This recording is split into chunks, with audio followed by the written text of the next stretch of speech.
¡Atención! Hoy, 19 de junio de 1936, queda declarado el estado de guerra en Salamanca y con la ayuda de Dios, en toda España. ¡Viva la muerte! ¡Viva! Ostenta don Miguel de Unamuno el más destacado lugar entre los sabios de España. Yo no he traicionado a la República. La República me ha traicionado a mí. Nos vimos en los Goyas, de hecho. Estábamos en el pasillo al final, Ah, pero vale, bueno, vale, normal, vale. te hicimos algunas dos preguntas. Ya Ajá. hablabas del proyecto. Ah, de vale, vale, Mezcla vale, de vale. Bilbao. La acababa de terminar ese día. El día anterior ¿Sí? estaba haciendo la Pues. mezcla. Hola Alejandro, bienvenido a los Goya, venimos de París. ¿Qué nos puedes comentar sobre tu actualidad? Pues estoy terminando una película que se llama Mientras dura la guerra, que transcurre durante los 3 primeros meses de la guerra civil. Y es una película que creo una historia que tiene basada en hechos reales, una historia que tiene mucha conexión con lo que pasa actualmente en España y en Europa. Todo empezó por Unamuno, pero creo que... ¿Dónde miro? Ah. ¿Dónde vayas? Yo creo que el interés en esta película, por supuesto, nace de Unamuno. Lo que pasa es que el proyecto ha evolucionó y acabó convirtiéndose para mí en una película sobre España entonces y España ahora. Y mi guía, mi referente en medio de los libros y de los asesores ha sido siempre Unamuno, pero no era una biografía sobre Unamuno. Ahora lo que hay que hacer es colaborar. ¿Colaborar con quién? No es la primera vez que hago histórico, porque Ágora era una película netamente histórica, y siempre para mí digamos, mi modo de actuar es el mismo. Tengo que ser fiel al espíritu de lo que pasó. Por supuesto, cambias elementos, modificas con fines dramáticos, pero siempre tienes que evitar alterar la naturaleza de lo ocurrido, porque entonces no harías una película histórica, estarías haciendo una película inspirada en hechos reales o ficción. En esta película, el hecho de que fuera un tema tan sensible en mi país me hacía ser doblemente prudente a la hora de examinar y de reescribir todos esos momentos históricos. Bueno, es muy curioso porque un periódico conservador en España, al poco de estrenarse la película, publicó un artículo que ha tenido mucha difusión que se llama Los 18 errores históricos de Amenábar. Yo podría darles muchísimos errores y más importantes en la película. Sobre todo, había una tentación, no por mi parte, estaban las sugerencias, de que para dinamizar la historia hubiera una especie de trama policial entre Millán Astray y Unamuno. Y en ningún momento me lo planteé, porque eso habría sido, primero, faltar a la verdad y, como decía antes, faltar al espíritu de lo que pasó. Mi labor siempre ha sido, por supuesto, de informarme y de ser prudente. No tratar con miedo el tema, pero sí con mucha prudencia para no caer en charcos. Cuando había alguna duda o algún acontecimiento, algún hecho histórico que es cuestionado llamémosle por un lado o por un bando, mientras no alterara lo que yo me había planteado como historia, prefería renunciar a ello. Es decir, si había un acontecimiento peliagudo que sabía que causaba resquemor en el bando de la derecha, si eso no iba a alterar lo que yo quería contar, prefería renunciar. Pero, por ejemplo, había cosas que para mí eran irrenunciables. El único momento en la película que se ven muertos en la cuneta, en la carretera, sabía que iba a generar polémica, pero para mí era importante porque eso es cierto, no me estoy inventando nada. En España hay muertos en las cunetas. Cuando en la escena final vemos cómo se amartillan pistolas, el asesor militar me recomendó que no lo utilizara, le parecía algo demasiado violento, y sin embargo en todas las reconstrucciones de esa escena se habla del sonido de las pistolas. Había las cosas en las que estaba 100% seguro, las mostraba. Franco. Franco. Le toca a usted, general. Es curioso porque supongo que hay películas en las que los héroes son inamovibles, son de un color determinado y curiosamente funcionan. Y hay otras películas en las que los héroes no están en el blanco o en el negro, tienen grises. A mí personalmente son los héroes que más me interesan, y en el caso de alguien con espíritu contradictorio y que los acontecimientos, como es en este caso, le obligan a dar un giro de 180 grados desde un punto de vista dramático, de escritura, de drama, es ideal. En el caso de mi película Mar Adentro, el protagonista, basado en un personaje real, tenía muy claro su objetivo. Era una persona que deseaba morir y nunca cambió su objetivo. Es como una piedra y el personaje funciona igualmente y el público es capaz de identificarse con él. Y en este caso tienes un personaje que cambia diametralmente. Yo escribo, siempre me gusta tener a alguien que ejerza de frontón. Porque siempre son mejor 4 ojos que 2. Pero es verdad que la fase de escritura me gusta asumirlo a mí directamente, me gusta mucho dialogar.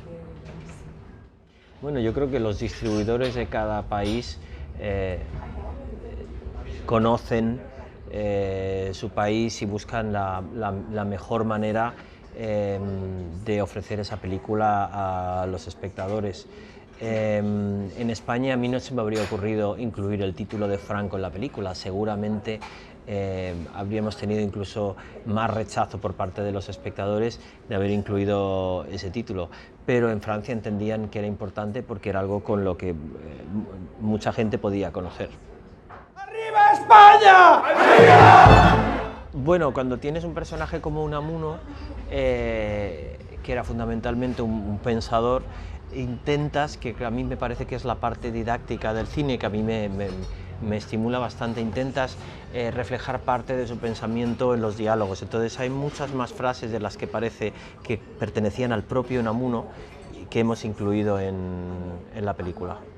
En ese caso, la interacción con estos personajes, que era real, sobre todo también me permitía hablar de España, porque en el fondo de lo que están hablando es de España. Iba a decir lo de la frase de yo soy unamuniano y digo lo que me da la gana. Eso fue Unamuno. ¿Sí? Unamuno se definía como unamuniano. Siempre que teníamos posibilidad, como digo, introducíamos frases reales de Unamuno.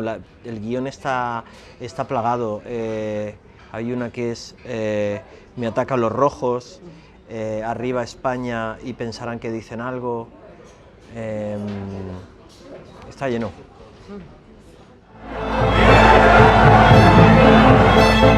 A García los que le han sacado de su casa y le han pegado 2 tiros. Es que no se da cuenta que esto no es una vuelta al orden.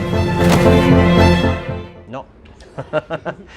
Pero me las he leído, creo que me he leído todas las versiones que se han publicado al respecto.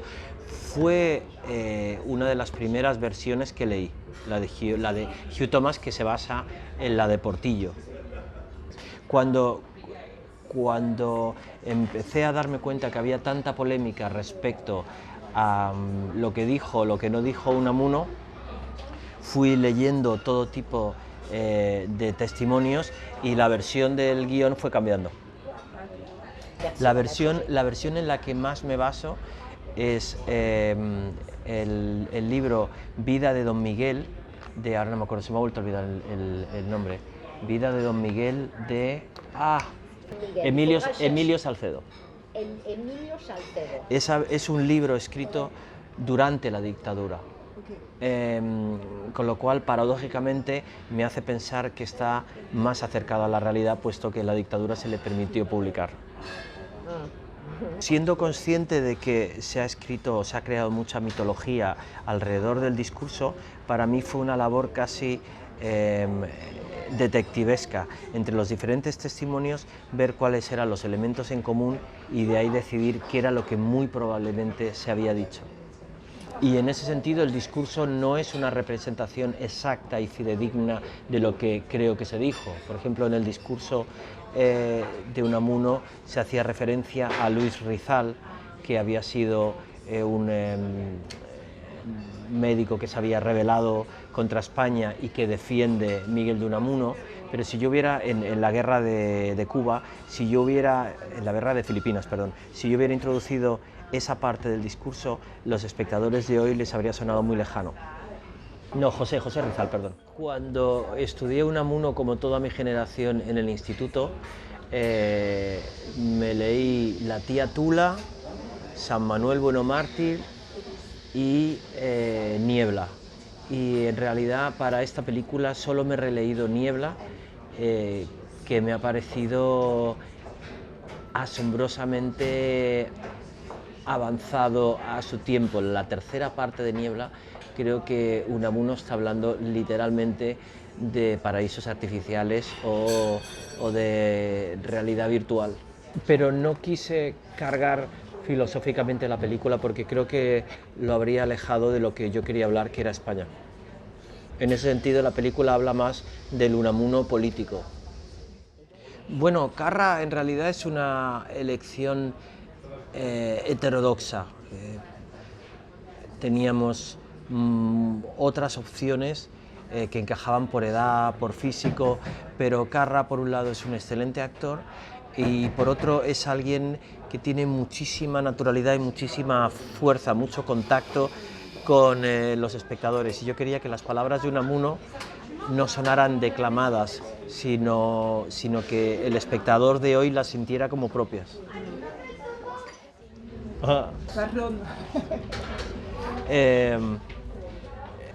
Creo que inevitablemente, bueno, que probablemente sea las dos cosas. El problema es cuando la convicción deriva en violencia. La película reivindica el derecho a expresarse, a defender ideas, a debatir. El problema es cuando el debate llega a las manos, llega a la violencia. Evidentemente los síntomas de aquella época nos hacen pensar que vamos a vivir una época parecida, pero me gustaría pensar que finalmente va a triunfar la razón y ¿cómo decirlo? Y la ferocidad de las ideas no se va a imponer o no va a aplastar a los seres humanos. O la ferocidad de las convicciones no va a aplastar a los seres humanos. Bueno, la presencia de los niños tiene que ver con que Miguelín era el nieto preferido de Unamuno y tenía predilección por él y quería que formara parte de ese mundo. También estaba pensando en los niños que les va a tocar vivir el régimen. En el caso de la hija de Franco, de Carmencita, ¿cómo le llaman? Piluca, lo que quería mostrar era un Franco que amaba a su familia, básicamente porque cuando retratas a un tirano parece que tienes que mostrarlo como un ser sanguinario, que lo son, pero en el caso de Franco tenía esa dualidad, parecía un corderito. Entonces yo quería mostrar un padre amante de su familia y por supuesto amante de su país que está dispuesto a cargarse al otro. Nenuca. ¿Nenuca, Sí. Sobre todo hacer la música de las películas me permite dar mayor unidad a mi trabajo, básicamente. Siempre me ha interesado la música de cine, siempre he compuesto desde que era niño para mis cortometrajes, etc. En las dos últimas películas hice un parón porque quería también ver cómo una nueva sensibilidad encajaba con mi cine, pero en esta sentía que era algo muy orgánico y sobre todo me permite controlar todos los elementos. En general me gusta estar muy presente en todas las partes del proceso. Esto es fascismo. Es un honor conocer a este grandísimo español. Gracias. Tienes que denunciar esta masacre al mundo. Bueno, mi madre es española y mi padre era chileno. Siempre he pensado que mi vida y mi cine no estaban muy marcados por la política, pero en realidad mi madre se fue durante la posguerra a Chile acompañando a una hermana suya que se casó con un republicano y que salió huyendo. Y 15 días antes, allí conocí a mi padre, tuvieron a mi hermano y a mí, y 15 días antes del golpe de Pinochet, mi madre sentía que la situación que se estaba dando en Chile era muy similar a la situación del 36 en España, entonces se vinieron a España y por eso acabé en España. Es decir, la vida de mi familia es un viaje de ida y vuelta marcado por dos acontecimientos políticos. La política me ha marcado mucho más de lo que pensaba. Sí, en cierto sentido, formar parte de las otras, aunque yo me he criado en Madrid, sí he tenido cierto contacto con mi familia de Chile y de hecho una película como Los Otros se me ocurrió en un viaje a Chile. Pero sin duda lo que despertó mi imaginación es durante la niñez estar encerrado en casa. ¿Por qué encerrado en casa? Yo hacía mucha vida de casa, salí muy poco a la calle. Ah, ouais, il sortait très peu en fait. Il était très casanier. Quand il était petit, voilà. Está por mi parte y ha conectado con la gente. La sociedad evidentemente, desgraciadamente, está infecta y ayuda a entender este tipo de historias porque son fantasmas que siguen y parecen que algunos se intentan alimentarlo más todavía. Bueno, en la época de extremos la estamos viviendo y se da a todos los niveles, se da también en los medios de comunicación y mi llamada es ni más ni menos que al sosiego. Creo que está bien discutirlo todo y hablar todo desde el sosiego y esto es a lo que apela a la película, al sentido común. Gracias, Alejandro. Es un honor conocer a este grandísimo español. Gracias. Tienes que denunciar esta masacre al mundo. Todos somos españoles y todos debemos luchar juntos. Venceréis, pero no convenceréis. Muerte a los intelectuales. ¡España!